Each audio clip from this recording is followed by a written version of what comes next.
안녕하십니까. 오르가니스트 김춘혜입니다. 교회 음악, 클래식 음악의 뿌리 이제 47번째 강의가 되겠습니다. 이 시간에는 지난 시간에 이어서 교회 악기 오르간이 그 바로크 시기에 어떤 모습을 가졌는지 이어서 알아보도록 하겠습니다. 먼저 제가 연주한 찬송가 593장 아름다운 하늘과 묘한 세상 주시고 이 찬송가를 소개하겠습니다. 이 찬송가는 우리나라 교회에서 추수감사절 때 많이 부르는 찬송가입니다.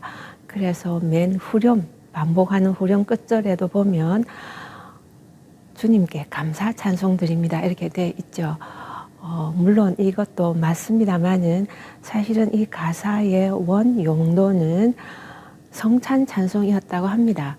이 찬송시의 작시자는 영국의 시인 피어포인트이십니다. 이분은 19세기 영국의 아주 뛰어난 시인이었다고 하는데요. 특별히 그 1800년대 그 19세기죠. 그 당시 중반 그 영국 교회에서는 옥스퍼드 운동이라고 해서요. 예전 운동, 고교회로 돌아가자 하는, 그러니까 가장 중요한 핵심은 예배의 정신을 살리는 것입니다. 그래서 예배식을 조금 더 다시 정비해서 예배가 조금 더 바로 서도록 하기 위한 그 예전의 예배의 그 예식에 따른 그런 정신을 회복하자 하고 하는 그 운동이 참 특히 교회 음악 부분에는 많은 영향을 미친 그 점인데요. 이 시기에 작곡된 시입니다. 그래서 당시에는 그 예배용 찬송가가 참 많이 나왔었고요. 그러면서 예배라 그러면 그 성공 예배에서 아주 중요한 것이 또 성찬이니까 성찬을 위한 찬송가도 많이 작시되었는데요. 이분이 성찬 찬송가로 작시한 것이라 합니다. 그럼에도 불구하고 이분이 시를 그 작시한 배경을 보니까 이분의 고향이신 바스라는 그 영국의 그 지역에 거기서 이제 그 언덕에서 이런 얘기가 있습니다. 언덕에서. 그리고 그 강이 흐르는 걸 보면서 그 아름다운 하늘, 우리나라 지금 가을 같은 계절이었는지 모르지만 그 하늘과 또 이 땅들을 보면서 또 우리 2절 쭉 나오는 거 보면은 또 아름다운 꽃들, 초목도 나오지 않습니까? 그리고 또 밤에 달과 별과 또 낮에 해와 이 모든 자연 모든 것을 찬양하면서 1절, 2절은 그렇게 진행되는데요. 자연을 찬양하면서 하나님을 찬양하는 거죠. 자연의 이런 아름다운 주심을 하나님께, 예수님께 찬양하는 건데요. 이 전체 원시가 8절인데 두 절, 두 절, 두 절 이렇게 거의 세트처럼 돼 있는데요. 1, 2절 그렇게 돼 있고 3, 4절을 보면 이제 사람으로 우리 자신에게로 옵니다. 우리 귀와 입과 눈과 우리 몸에 대한 감사 찬송을 드리는 그런 것들이 들어있고요. 그러면서 이제 교회로 이어지죠. 그래서 우리 찬송가에는 6절만 있는데요. 전체 시 8절 안에서 마지막 5절, 6절은 그 찬송시의 원시의 그 7, 8절도 약간씩은 그 의미를 포함하고 있다고 느꼈습니다. 이런 그 성찬에 관한 이 찬송가인데요. 그 성찬의 개념에 보면은 예수님이 우리 죄를 대속하기 위해서 예수님의 몸을 희생 제사로 드렸다는 sacrifice라는 그 단어가 항상 성찬에 들어가 있는 그 용어인데요. 그래서 이 성찬의 그 의미를 더 살리기 위해서 예수님의 이런 성찬을 기념하면서 찬양하면서 우리의 찬양의 희생 제사를 sacrifice of praise 했거든요. 우리 찬양의 제사를 봉헌을 혹은 이렇게 의역을 하면요 올립니다. 이렇게 돼 있습니다. 당시로서는 그 이 후렴을 가지는 찬송시가 많지 않았는데요. 이렇게 8절 모두가 이렇게 쫙 가면서 7절까지는 같은 마지막 줄이 후렴으로 되어 있고 마지막 8절에는 총 결론이다 보니까 조금은 다른 그 마지막 줄로 되어 있기는 합니다. 이런 그 후렴 구조도 독특한 것 같습니다. 찬송 국조는 그 독일 분이 있습니다. 코커라는 분이신데 1700년 후반에 태어나셔서 이분은 처음에는 그 교사였다고 합니다. 그래서 음악 전공이 아니라 선생으로서 그 러시아의 당시 페체르부르크의 그 가정교사 좋은 자리가 나서 그 17세 때 그 러시아 페체르부르크로 가셨다고 합니다. 거기 이제 가정교사를 한 8년 동안 있으면서 또 우연하게도 또 음악을 또 좋아하게 됐다고 합니다. 좀 독특한 계기였다고 생각합니다. 왜냐하면 이분이 하이든과 모차르트를 러시아에 있는 동안에 굉장히 좋아해서 연구도 많이 하고 공부를 했다고 합니다. 독일 분이면 독일에서 모차르트나 하이든을 공부했어야 했는데 당시는 이제 선생이라는 교사라는 그 교육을 받는 과정이었다 보니까 이런 좋은 독일의 음악 환경에도 불구하고 그곳을 접하지는 많이 공부하지는 못한 것 같습니다. 그러나 러시아에서 우연하게 이렇게 모차르트나 하이든의 음악을 굉장히 좋아하면서 심취하면서 이제 피아노 작곡을 공부하셨다고 합니다.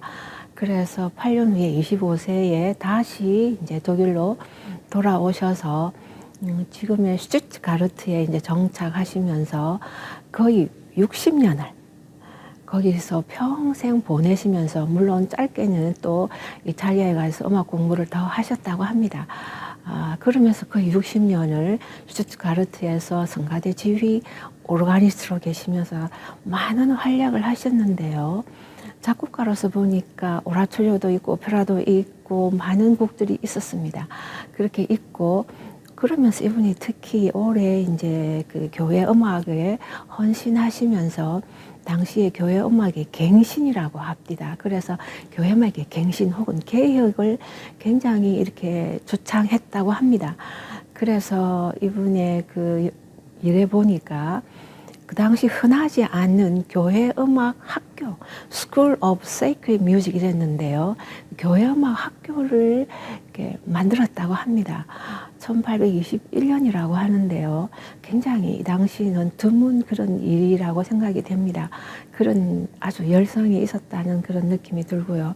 그러면서 교회 음악에 관한 여러 가지 저술도 많이 내어서 교회 음악의 그 소리 예술, 톤 쿤스트라고 하는 그 교회 음악의 그 소리적인 그 예술적인 면을 이분이 굉장히 연구를 많이 하셔서 또 논문도 내신 것이 있습니다.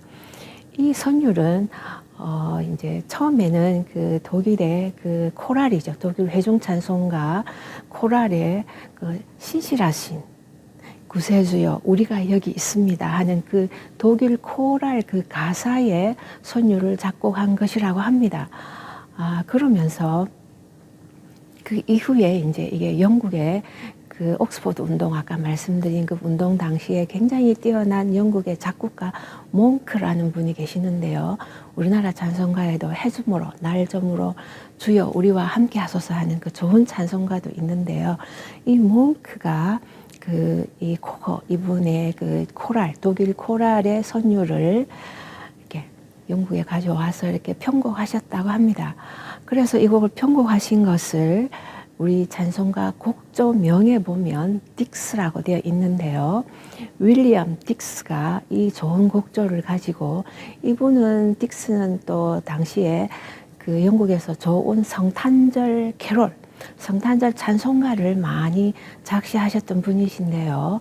이분의 그 성탄절 캐롤 중 한 곡에다가 이 몽크의 그러니까 코코의 선율을 몽크가 편곡한 것을 이렇게 곡조를 썼다고 합니다. 그래서 그 같은 곡조인데 나중에 이제 그 표현 포인트라는 이분의 가사죠. 아름다운 하늘 이 땅이라는 그 성찬 찬송가 가사가 이 곡조와 이렇게 연결되어서 지금 우리가 부르고 있는 것입니다. 이 찬송가 가사와 곡조가 굉장히 특이했었는데요. 곡조가 굉장히 아름답지 않습니까? 특히 이 곡조가 전형적인 그 독일 코랄의 그 구조 AAB를 가지고 있거든요. 따라라라라다다다 따라라라라라라 A잖아요. 그 다음에 다시 따라라 반복하죠. 그러면서 B가 마지막 줄에 나오는 AAB 구조를 가지면서도 일반적인 우리가 코랄에서 듣는 그런 아주 장엄한 경건한 그런 느낌보다도 물론 몽크의 그 편곡의 그 약간의 영향이 있겠습니다만 굉장히 담백하면서 서정적이고 아름다운 선율이 됐다고 생각합니다. 그래서 아마 그 윌리엄 딕스가 그분의 성탄절 캐롤에도 사용한 것 같고요. 그러면서 또 이제 표현 포인트에 그 이분의 또 좋은 성찬 찬송가의 또 아름다운 그 가사와 함께 그 찬양의 제사를 우리 예수님께 올려드립니다. 하나님께 올려드립니다 하는 이 곡조로도 참 아름답게 맞는 것 같습니다. 하지만 우리 찬송가에 보면 감사 찬송 이렇게 되어 있고요. 그래서 아마 추수감사 찬송가로 더 많이 사용하는 것 같습니다. 어떻게 그 편곡 혹은 편집 그리고 번역하는 과정에서 우리에게 왔든 사실은 미국에서도 이 찬송가를 추수감사 찬송가로도 많이 부르기도 합니다. 그래서 성찬의 그 의미를 그 기쁜 마음에 그 순수한 예수님의 그 마음을 생각하는 아름다운 그 성찬의 그 신비의 모습으로 찬양을 드리든 아니면 이 자연의 아름다운 모습을 찬양을 드리든 우리가 하나님께 드리는 찬양은 매 순간 어떤 모습에서 어떤 곳에서든 참 좋은 찬송가라는 생각이 듭니다. 이 아름다운 이 가을에 그냥 아름답다 이것을 그냥 성찬의 신비로 연결시킨 이 포인트 이분의 그 참 뭐라 그러나요? 그 자연을 보는 그 통찰력이 대단하시다 이런 생각이 들었습니다. 이분의 그 가사를 음미하면서 성찬뿐만 아니라 우리 현재의 이 모든 생활 안에서 하나님께 감사드리는 그런 우리가 되면 좋겠습니다. 찬송가 다시 한번 들어보시겠습니다.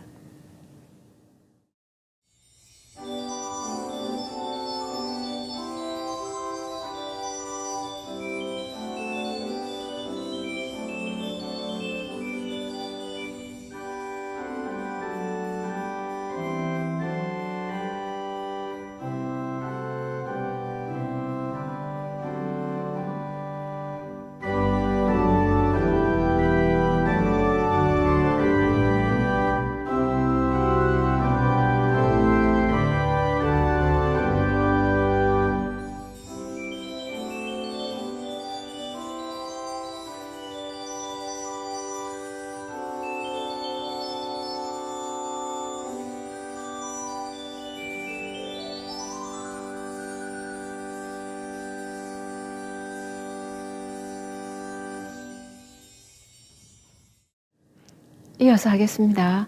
이 시간에는 지난 시간에 이어서 바로크 시기의 오르간의 모습을 알아보도록 하겠습니다.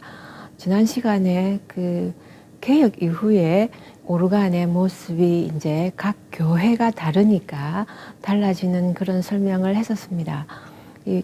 이어서 바로크도 당연히 각 교회마다 오르간의 역할과 오르간 음악의 모습이 달라집니다.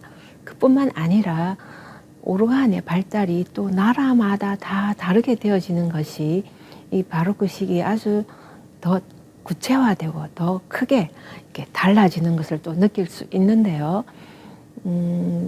바로크 시기를 오르간의 그 전체 역사에서 최고의 그 시기다. 특별히 그 독일의 오르간 음악의 가장 지금 모든 시대를 통틀어도 가장 뛰어난 그 오르간 음악 시기다 이렇게 말할 정도로 그 독일의 오르간 음악은 굉장히 발달했습니다.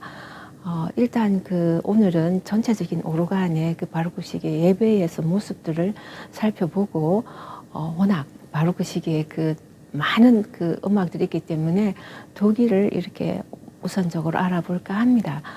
바로크 시기의 악기는 아까 말씀드린 대로 각 나라마다 교회마다 굉장히 다른 모습을 가지는데요. 저번에 설명드린 대로 네덜란드 같은 그 칼빈 교회는 여전히 그 악기가 있었고 칼빈 교회지만 그리고 또 칼빈 교회는 시편가를 불렀으니까 시편가를 가지고 이제 오르간 음악들이 나오겠죠. 그러면서 독주곡들이 다양한 그 독창적인 곡들이 나오는데요. 항상 교회마다 어떤 찬송을 어떤 음악을 하느냐에 따라서 그 선율로 곡을 이제 만드는 것이죠. 그래서 네덜란드는 시편가라는 것이 나오겠고요. 영국 같은 경우에는 일반적으로 시편가를 많이 불렀으니까 그 그 칼빈의 시편과 약간은 흡사하지만 또 영국 자신들의 그 선율인데요. 합창으로 쭉 가는 이런 모습들인데요. 그런 선율뿐만 아니라 또 악기가 또 좀 달랐습니다. 네덜란드는 굉장히 큰 악기였는데요. 스벨링키라는 그 작곡가를 예전에 소개한 적이 있는데 이분이 그 네덜란드 암스테르담의 그 구교회 오르간으로 계시면서 오르간 음악을 굉장히 발달시키면서 북독일 지역에 많은 그 오르간 제자를 길러내신 분인데요. 악기도 컸고 물론 페달은 좀 덜 발달했습니다만은 영국은 거의 대체로 한 건반 정도의 악기였습니다. 그래서 페달은 거의 없고 오르간 역할이 아주 축소된 상태죠. 우리가 그 지난 시간에 알아봤듯이 오르간의 그 천만론이 아주 거셌던 그 나라지 않았습니까? 그래서 교회에서 묻히게 한 적도 있고 또 그러다가 치다가 들쑥날쑥 그 많은 그런 찬반의 역사를 가지고 있는데요. 바로크기에 들어오면 대체로 오르간을 사용하는 편이기는 하지만 여전히 오르간은 약합니다. 그래서 한 건반에 페달은 거의 없는 이런 이제 그 형태로 그 모습을 보여주고요. 이탈리아에도 페달이 거의 없습니다.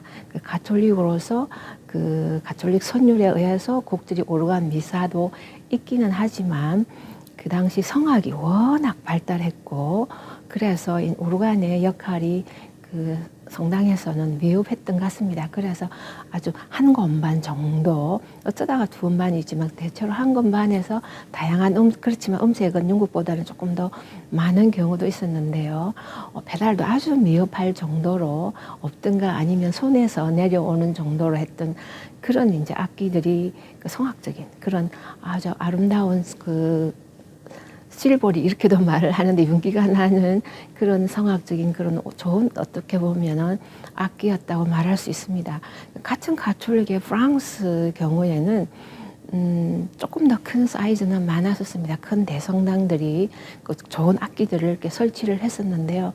그래서 몇 건반이 있는 경우도 있고 그러면서 이제 페달은 영국이나 이탈리아보다는 좀 더 있어서 음들이 있지만 많지는 않고 그리고 음색도 그렇게 많지는 않았었습니다. 그래서 가끔씩 그레고리안 챈트 선율을 페달해서 천천히 연주하는 정도 주로 가끔 가다가 베이스 혹은 8푸트 정도로 지속하는 그런 음들이 있을 정도로 그렇지만 프랑스의 독특한 것은 다양한 컬러들이 음색들이 다양하게 있었던 것입니다. 리드 종류도 관 계열의 그 독특한 음색들이 있으면서 함께 이렇게 크게도 내고 작게도 내고 조그만한 앙상블 큰 앙상블 다양하게 묘사하는 그런 특징은 그 프랑스의 고유한 그런 오르간의 그 면모라 할 수 있습니다. 독일은 여기에 비해서 건반도 많고요. 여러 건반들이 있었습니다. 대충 큰 악기 경우에는 그 당시에 4건반이 있는 그 악기도 있었거든요. 대단한 그런 악기들도 있었고 페달은 그 당시로서는 가장 뛰어난 페달의 모습이었습니다. 도에서부터 거의 반음계로 돌에 여기까지 올라갈 정도로 굉장히 더 많이 올라간 가끔 드문 예도 있지만 그래서 그 페달의 그 역할이 굉장히 강했고 페달 솔로도 많았고요. 그러면서 다성 음악이 독일에서 가장 발달했기 때문에 그 다성 음악을 연주하기에 참으로 좋은 그러한 악기로 발전했습니다. 그 악기가 그 나라의 음악적인 그런 모든 것을 대변하고 있다고 생각합니다. 아까 말씀드린 이탈리아는 성악적인 그런 음악들이 그 뛰어나니까 오르간 소리도 거기에 굉장히 비슷하면서 음색들도 좀 그런데요. 영국은 합창음악, 물론 성악 중심이고 합창음악이 뛰어나니까 또 그런 호모포닉한 그런 합창적인 그런 느낌을 가질 수 있는 따뜻한 그런 어떻게 보면 그러면서 가끔 큰 리드들이 들어있는 그런 종류라고 본다면 프랑스는 아까 말씀드린 아기자기하고 컬러들을 그 개성이 강한 음색들이 많이 들어있어 소규모, 대규모 여러 가지 앙상블이 가능했던 그런 특징이라면 그러면서 단성 음악들이 발달했죠. 그 이탈리, 영국, 프랑스 세 나라가 공통적인 것이 다성보다는 단성, 호모포니카, 우리나라 그 찬송과 같은 그런 스타일의 음악들이 좀 더 많이 발달했다고 한다면 독일에서는 다성음악, 모방적인 혹은 대위적이라고 하죠. 이런 다성음악이 훨씬 더 발달했는데요. 바로 이 악기가 그런 음악들을 정말 연주하기에 적합한 그런 악기였다고 합니다.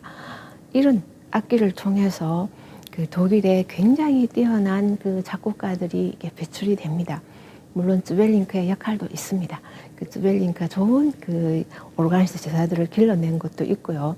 그래서 독일은 그 이제 오르간 음악이 워낙 바로크의 최고의 그 시라고 우리 오르간 음악사에서 얘기하는데요. 워낙 많은 음악이 있기 때문에 독일 이렇게 그 지역적으로 세계로 분류하기도 합니다. 그 남쪽 독일은 그 가톨릭적인 것이 교회들이 더 많아서 오르간 음악이 많이 발전하지는 않았다고 이렇게 얘기도 합니다. 다성적인 것보다는 그 보니까 이탈리안이나 그 프랑스 스타일 같은. 그래서 파헬벨 외에는 특별히 오르가니스트를 이렇게 많이 언급하지는 않는데요. 중부 독일 그리고 북부로 가면은 많은 작곡가들이 있는데 바로 그 오늘 제가 소개할 분이 북스테후데입니다. 북스테후데는 그 제가 지난 강의 가운데 그 하이니케 슈츠를 소개했는데요. 슈츠가 바하 100년 전에 태어나신 그 작곡가인데 그 슈츠의 그 1585년 그리고 바하의 1685년 그리고 그 중간에 북스테후데가 1637년에 거의 50년 거의 간격으로 태어나신 분입니다. 그 바로크의 그 초기와 그 중기에 아주 활발하게 그 활동을 하셨던 분이신데요. 이분은 이제 태어나신 곳은 그 지금의 덴마크라고 합니다. 거기서 이제 아버님도 오르가니스트 하시고 거기서 지내시다가 31세에 지금의 독일 그 르벡으로 이제 그 교회 마리안 교회로 오셨는데요. 31세부터 이분이 돌아가신 게 이제 70세인데요. 거의 40년 동안 이 르벡의 마리아 교회에서 오르가니스트로서 정말 좋은 일들을 많이 하신 그런 뛰어난 오르가니스트였습니다. 이분의 곡들은 굉장히 많은데요. 그 이제 코랄이니까 독일 찬송가의 코랄 작품으로 되어 있는 곡도 많고요. 그리고 이제 독주곡으로서 프렐루드 하고 뭐 토카타라고도 얘기하는데 샤쿤느, 바사칼리아 같은 많은 그런 바리에이션들을 통해서 이분의 그 독주곡들도 많이 있습니다.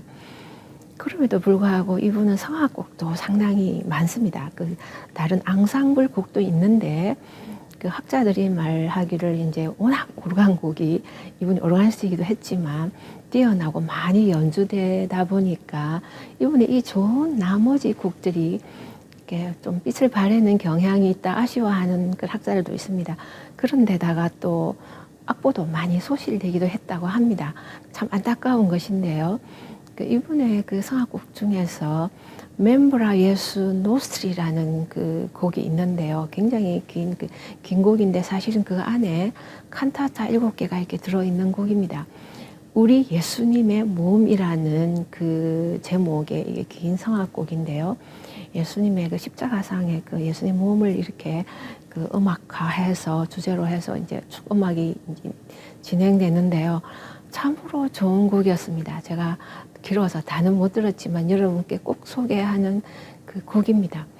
그 슈츠의 그 르네상스 후반의 그 음악적인 것과 그 초기 바로크의 그 아주 그런 독특한 그 정서를 느낄 수 있는 고풍스럽기도 하면서 묵상적이기도 하고 참 영감이 있는 그런 곡이다라는 생각이 들었습니다. 물론 주제가 예수님의 그 우리 예수님의 몸이라는 것 때문이기도 하겠지만 그 곡의 스타일이 북스테후데 스타일이 좀 그렇습니다. 물론 오르간 곡보다 그 성악곡이 훨씬 더 그 예전 스타일을 더 많이 가지고 있는 듯하다는 생각은 들었습니다. 이분의 그 많은 곡들을 또 작곡하시면서 중요한 업적이 하나 있는데요. 바로 아벤트 무지크입니다. 이분이 그 르벡 교회에서 그 40년 동안 근무하시면서 그 중요한 일이 이것이었는데요. 이 아벤트 무지크 저녁 늦은 그 오후에 드리는 그 음악, 이 음악회 이런 뜻이겠죠. 이 아벤트 뮤지크의 시작은 정확하지는 않다고 합니다. 이분의 장인이시고 또 이분의 선임 오르가니스트였던 툰더가 계시는데요. 툰더가 마리안 교회 오르가니스트고 이제 북스테우드가 툰더의 따님과 결혼하고 사위로서 또 이 직책을 이어받았는데요. 툰더가 시작했을 것이다라는 기록들이 많습니다. 그러면서 이제 연주를 성악곡, 기악곡도 좀 있고 또 오르간곡 이렇게 해서 주일 오후에 늦은 오후에 이제 연주회를 가졌다고 하는데요. 북스테 후대의 경우에 이제 보니까 조금 더 공식적인 자료들이 많은데 이렇게 시리즈로 5회를 했다고 합니다. 그래서 대체로 시기가 한 11월, 12월 이렇게 해서 이렇게 쭉 이어졌다고 하는데요. 한 기록에 보니까 삼위일체 절기, 교회력에 의하면 절기의 마지막 2주 하고 그리고 이제 대림절, 둘째, 셋째, 넷째. 그러니까 둘째, 셋째, 넷째는 거의 12월이잖아요. 이렇게 해서 5주일에 주일 오후에 연주회를 가졌다는 그런 기록이 있었습니다. 그래서 거기 보면은 한 40명의 인스트루멘탈, 그러니까 악기하는, 기악하는 사람과 또 성악가들이 이렇게 함께 연주를 했다. 그 다음에 오르간 이런 기록들이 있습니다. 그래서 너무나 유명해서 유럽에서 각 지역에서 이 아벤트 뮤지크를 연주에 참석을 왔었다. 이런 아주 자랑스러워하는 기록들이 많이 있었습니다. 핸델도 방문했었고요. 바로 바흐입니다. 바흐가 여기를 방문했었습니다. 바흐가 1705년, 바흐는 20살이고요. 북스테후드가 68세, 돌아가시기 2년 전이죠. 68세 이때 이 노장과 이 젊은 바흐가 이렇게 만난 셈인데요. 바흐가 그때 있었던 아른슈타트의 오르가니스트인데요. 리베까지가 한 400km 정도 된다고 합니다. 어마어마한 그러니까 지금의 부산에서 한 서울 정도 대충 이렇게 생각하시면 되겠는데요. 물론 우리나라는 산이 많고 거기는 산이 좀 적은 편이고 평지가 많으니까 가는 길이 좀 우리나라보다는 순탄하지 않을까 이렇게 생각할 수도 있겠지만 400여 킬로를 대체로 걸어서 갔다고 얘기하거든요. 물론 우연히 좋은 사람을 만나서 마차가 지나가다가 태워준지는 모르겠지만 주로 이렇게 걸어서 거기까지 걸어갔다 왔다고 하시거든요. 그래서 이제 아른슈타트에서 출발할 때 교회에다가 4주만 이렇게 휴가를 냈다고 합니다. 가서 보고 왔다 갔다 이렇게 해서 4주를 이렇게 갔다 오겠다고 했는데 실제로 바흐가 이렇게 4배 되는 16주를 걸려서 갔다 왔다고 합니다. 그래서 이제 일반적으로 학자들이 한 3개월 정도를 그곳에 있었다 이렇게 얘기를 합니다. 그게 거의 맞다고 얘기를 하는데요. 이런 기회는 참 드문 것 같습니다. 바흐가 누구와 함께 3개월을 보내면서 음악을 배우고 같이 연주하고 듣고 이런 기간이 어떻게 보면 너무나 고귀했을 것 같거든요. 20세 젊은 바흐의 열정과 노장의 숙련된 음악의 모든 활동들 뿐만 아니라 음악 세계를 배울 수 있는 기회가 되지 않았을까 싶습니다. 그래서 이건 굉장히 바흐의 생애에서도 중요한 것이고 북스테후데한테도 굉장히 중요한 하나의 역사적인 사실인데요. 바흐가 이때 굉장히 북스테후데에 심취했던 것 같고 그 이후에 바흐의 작품에 보면은 북스테후데의 오르간 음악에서 나타나는 모습들이 많이 드러납니다. 성악적인 것뿐만 아니라 물론 성악은 나중에 칸타타 라입지게 훨씬 한 20년 정도 뒤에 쓰기는 하지만은 여전히 오르간 음악과 성악 음악들이 북스테후데 영향을 많이 받았다고 합니다. 이 북스테후데의 음악적인 모습을 보면 한 스타일로 쭉 가면서도 음악적인 소재가 무궁무진하다는 걸 느낄 수 있습니다. 이분의 오르간 곡들을 저는 많이 쳤었는데요. 너무너무 많이 다루면서 신선하고 새롭고 굉장히 창의적이다. 상상력이 풍부하다 이런 생각을 많이 했었습니다. 리듬도 굉장히 밝고요. 그래서 어떤 학자들이 웃음 주제, 제가 예전 강의에서 나와 있는데요. 따따따따따 하니까 웃는 따다따따 하하하 하는 그렇게 해서 웃음 주제라는 별명이 있을 정도로 이런 주제를 많이 사용하면서 밝으면서 담백하고 그러면서 맑고 신선한 이런 그런 쳐도 이렇게 물리지 않는 그 상상력이 풍부한 굉장히 흥미로운 이런 곡이라는 걸 느끼는데요. 이 모든 것은 아마 이분의 신앙에서 왔을 것이라 생각합니다. 한 교회에서 거의 40년을 그 오르가니스트로서 그 많은 곡들을 연주하고 작곡하고 또 아벤트 무직을 또 운영하면서 또 그러면서 많이 각지에서 오는 그런 음악인들에게 또 가르쳐주고 나누고 하는 과정에서 이분의 음악이 얼마나 여유 있고 참 풍부했는가 이런 걸 느낍니다. 이분의 음악이 참 여유 있다는 그런 단어도 참 새롭게 떠오르는데요. 1697년인데요. 북스테후드가 60세 되던 해의 그 기록인데요. 거기 보면은 그 리벡이라는 그 도시를 소개하는 그 조그만한 그 소개서에 우리 리벡의 그 마리안 교회의 World Famous Composer and Organist 이런 그 단어가 있다고 합니다. 세계적으로 유명한 세계적인 작곡가 오르가니스트 북스테후데가 우리 리벡 이 도시 마리안 교회에 있습니다. 이 유명한 이런 자랑거리로서 이분의 이름을 이렇게 아주 그 대서 이렇게 특필할 정도로 그 이렇게 뛰어났던 좋은 작곡가였습니다. 이 정신이 교회에 충실하게 한 교회에서 하나님만 섬기는 이런 모든 것들이 바하에 이어져서 바하의 곡을 보면은 시작할 때 예수여 나를 도와주셔서 하는 help me 하는 이것도 JJ 이게 이니셜로 있고 시작을 하고 끝에는 솔리데오 글로리아 이렇게 해서 오직 하나님께만 영광을 이런 하나의 그 음악적인 루터교의 그 음악 정신이 이어진 것은 북스테후드의 큰 역할이 아닐까 싶습니다. 오르간은 다양하게 칠 수 있습니다. 자기의 기량을 발휘하기 위한 테크니컬한 악기로도 칠 수 있습니다. 에라스무스가 혹평했듯이 그 악기를 갖다 놓고 실제로는 하나님을 예배하지 않고 인간의 자랑을 소음을 만들 수도 있다는 그런 생각은 듭니다. 그렇지만 이런 신실한 좋은 오르가니스트 교회 음악인들을 통해서 많은 곡들이 나오면서 지금까지도 교회는 이렇게 교회 음악으로 그 오르간으로 교회 음악을 이어가는 것 같습니다. 항상 그 찬반로는 지금도 있다고 생각합니다. 워낙 큰 악기고 그렇지만 작은 악기로도 작은 교회에서는 가능하지만 그 일단은 고가라는 그런 그 단점 때문에 우리나라의 경우는 수입이지 않습니까? 그래서 관리나 구매하는 과정에서 고가다 보니까 거금이 큰 액수라는 또 유럽 같은 경우에는 그 교회 자체가 자기 부를 자랑하기 위해서 교회를 크게 지었거든요. 그러면 큰 교회면 또 큰 오르간이 또 필요할 수밖에 없으니까 악기가 큰 거 들어오게 되는 그런 전체적인 그런 상황도 있습니다만은 어떻게 하면 하나님의 것을 하나님께 드리는 예배하는 것으로 하나님의 영광을 위해서 쓸 수 있을까 하는 것은 예전이나 지금이나 똑같은 고민 같습니다. 다음 시간에 또 이어서 오르간의 또 다른 지역의 오르간의 모습들도 살펴보도록 하겠습니다. 다음 시간 뵙겠습니다.